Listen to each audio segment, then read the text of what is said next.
Agora sim, bora conversar com ele? Com o Zé Paulo Kupfer, fazia tempo que não aparecia por aqui. Estou feliz em te ver. Kupfer, seja muito bem-vindo, viu? Bom dia para você. Bom dia, Amanda. Bom dia para quem está nos vendo e está ouvindo. Vamos lá, vamos lá. Tem muita coisa para ser comentada, né? Você viu que eu É expus esse uma, cardápio amplo? Por onde você quer começar, Kupfer? Já que a gente é todo mundo de casa, eu até vou deixar livre. Você quer é, começar por super salário? Você quer começar por IBCBR, por atividade econômica? Vamos encaminhar esse nosso papo. eu acho que pode ser pelo IBCBR, que aí dá o quadro, né, de como é que está andando nesse momento a economia brasileira e as perspectivas para esse ano agora que está começando, né? Enfim, acabou o carnaval, de 2026. O que é importante perceber, Amanda, é o seguinte: a economia está crescendo já há alguns anos, cresce todo o tempo nesse terceiro mandato do Lula, mas a partir do ano passado ela entrou num ritmo menor de crescimento. A marcha do crescimento tem desacelerado. Eu nem gosto dessa expressão desacelerado, ela tem caído, tem ficado menor. Para você ter uma ideia, a boa medida disso é o acumulado em 12 meses, porque o IBCBR é um índice mensal e índices mensais são muito voláteis.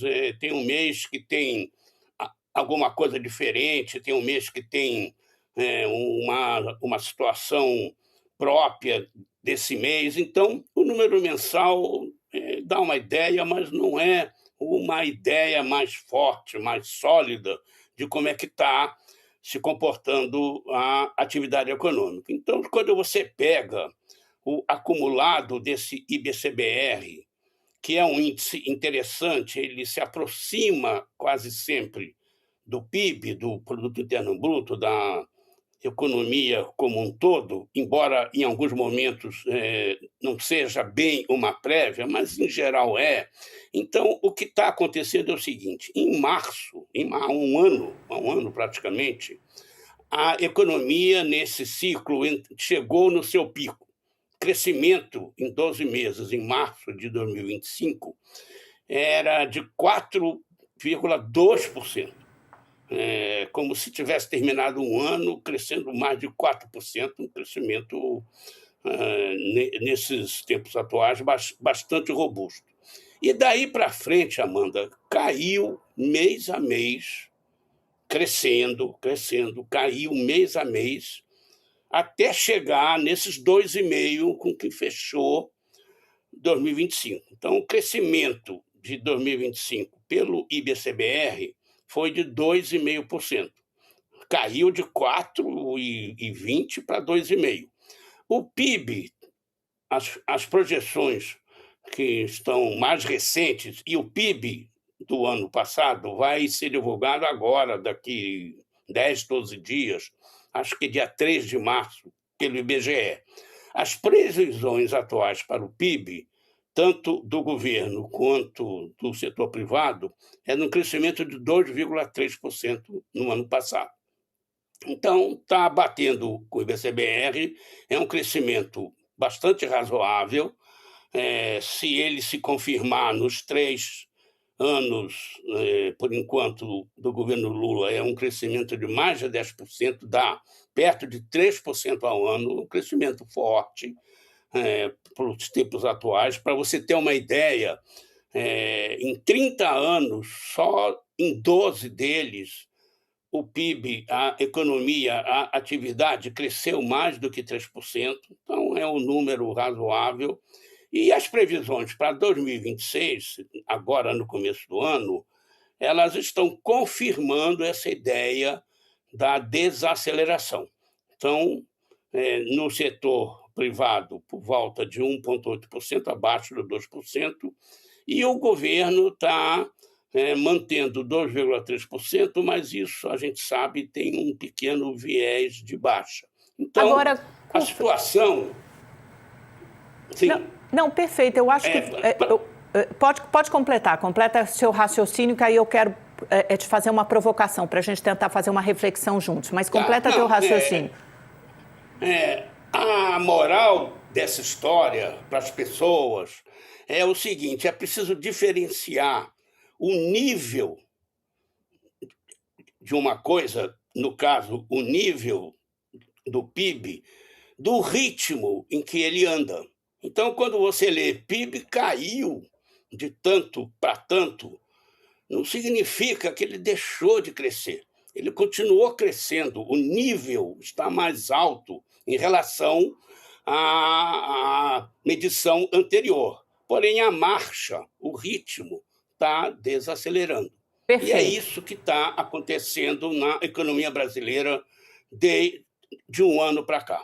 Perfeito. Eu quero te propor até uma reflexão assim, mais de longo prazo, porque, por exemplo, acho que você fez uma observação muito interessante. O PT vai entregar, nesse acumulado de 4 anos, um crescimento de 10 pontos percentuais do PIB.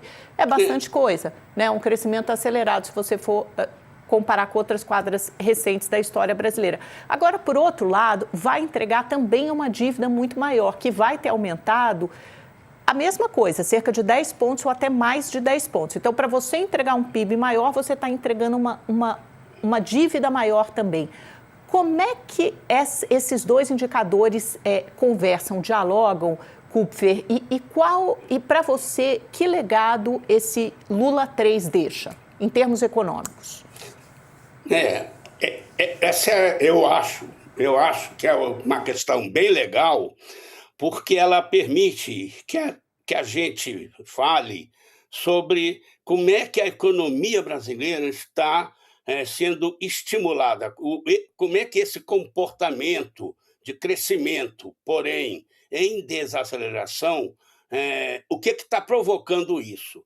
Na minha visão, o que tem acontecido nesse terceiro mandato do Lula é uma disputa, é uma dissintonia entre a política fiscal, a política de incentivo do governo à atividade econômica e a política monetária, a política de juros, que funciona para controlar a inflação e trazer essa inflação para os termos do sistema de meta de inflação. Então, tem uma disputa entre as injeções de recurso que o governo tem colocado na economia para estimular a economia, programas sociais, isenções fiscais, linhas de crédito preferenciais para certos setores, para certas atividades. E, do outro lado, o Banco Central tirando dinheiro da praça, porque, para fazer política de juros, na prática, é o governo tirando dinheiro do mercado, enquanto o executivo bota dinheiro no mercado. Então, o resultado dessa história é que está funcionando, mas está funcionando assim, bufando, com problemas. Por causa disso, só para concluir, a política fiscal deixa de ser tão eficiente quanto poderia na promoção do crescimento e, ao mesmo tempo, a política monetária deixa de ser tão eficiente na contenção das altas de preço. O resultado final é o seguinte: precisa de mais juros para a política monetária funcionar e precisa de mais injeção de recursos públicos na atividade para a política fiscal, de mover a economia a funcionar. Essa guerra o pessoal precisa entrar em algum acordo para que... Sim, Não, Kupfer, só que a gente tem mais 3 minutos, eu queria continuar nesse seu raciocínio. Esse é o melhor modelo de crescer? Porque a sensação que eu tenho é que assim, é um modelo que você cresce, só que tem um custo alto. É aquele carro antigo que bebe muita gasolina, né, que ainda anda, pode até acelerar, mas, nossa, como ele é gastão. E aí? Mais ou menos isso. que outro modelo econômico a gente pode encontrar? Porque, afinal de contas, a gente está em campanha eleitoral, a gente tem que discutir, em ano eleitoral, tem que discutir essas coisas. O ideal, obviamente, seria uma sintonia entre essas duas políticas, mas a vida real não é o ideal. Então, o ideal seria um pouco menos de pressão fiscal, né? Um pouco menos de injeção de recursos na economia, e isso pode ser feito, inclusive, não cortando gastos sociais, mas, por exemplo, reduzindo subsídios, reduzindo isenções fiscais, e, do outro lado, um Banco Central com uma política de juros um pouco menos agressiva, um pouco menos agressiva.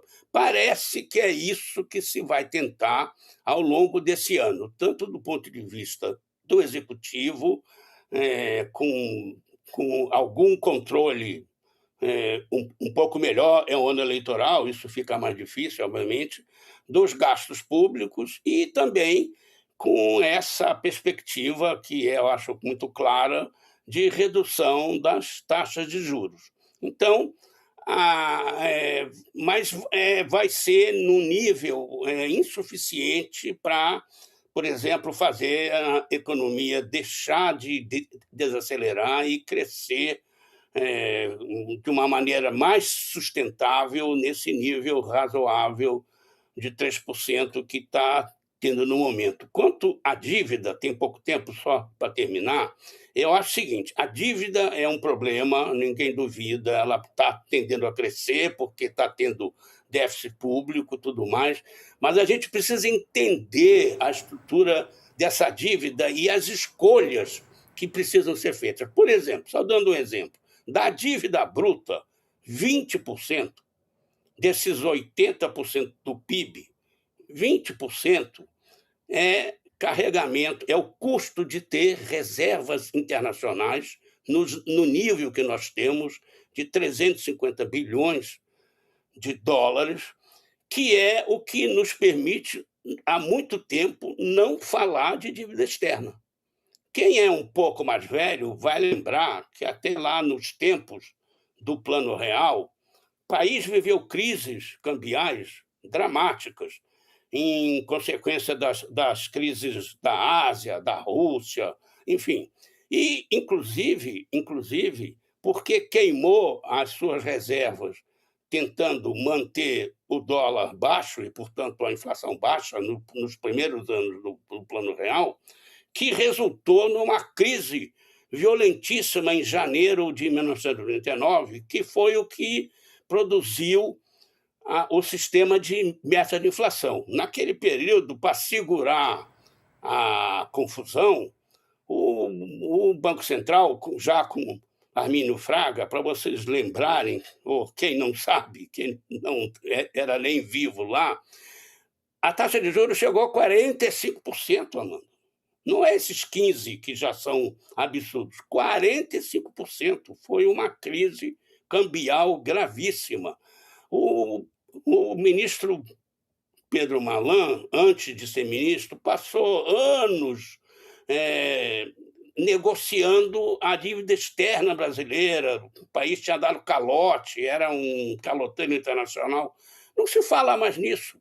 A dívida externa que existe, mas não é grande, é totalmente compensada pelos ingressos de dólar aqui no país, não é problema brasileiro mais, deixou de ser. E isso, em parte, é porque nós temos reservas robustas, reservas internacionais, mas as danadas das reservas, que são aplicadas em títulos no mundo, especialmente os títulos americanos, que rendem menos do que elas custam aqui dentro, as reservas ajudam a produzir dívida. Então, tudo bem, não tem dúvida, dívida é um problema, mas a gente precisa qualificar esse problema, entendeu? Lembrar que tem ali dentro componentes de decisão de política econômica e decisão política que fazem com que o número realmente fique desse tamanho. A dívida líquida, que não é mais padrão para se avaliar essa questão, está perto desses 60 e tantos por cento, Sim. Que a dívida bruta seria sem o custo das reservas, entendeu?